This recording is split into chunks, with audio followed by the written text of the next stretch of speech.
ইবলিসকে আল্লাহ মানুষের জন্য পরীক্ষাস্বরূপ সৃষ্টি করেন এবং কিয়ামত পর্যন্ত তার হায়াত দীর্ঘ করে দেন। মানুষকে আল্লাহর পথ থেকে বিচ্যুত করার জন্য ও তাকে ধোঁকা দেওয়াই শয়তানের একমাত্র কাজ।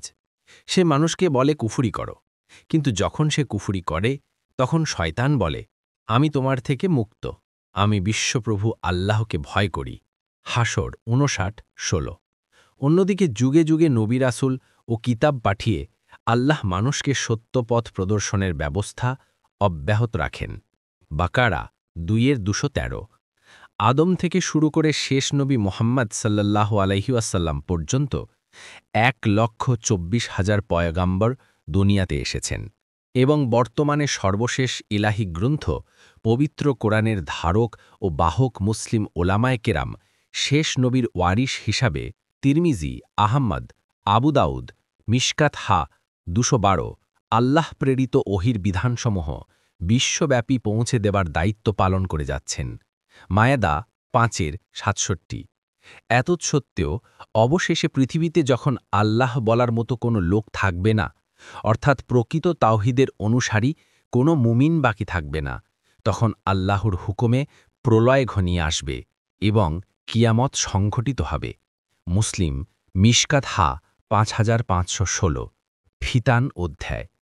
মানুষের দেহগুলি সব মৃত্যুর পরে মাটিতে মিশে যাবে, কিন্তু রূহগুলি স্ব ভালো বা মন্দ আমল অনুযায়ী ইল্লিন অথবা সিজ্জিনে অবস্থান করবে।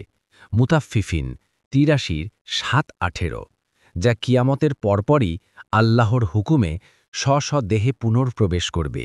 ফজর ৮৯:২৯। এবং চূড়ান্ত হিসাব নিকাশের জন্য সকল মানুষ সশরীরে সৃষ্টিকর্তা আল্লাহর দরবারে নীত হবে। মুতাফফিফিন ৮৩:৪-৬। অতএব পৃথিবী হল মানুষের জন্য সাময়িক পরীক্ষাগার মাত্র।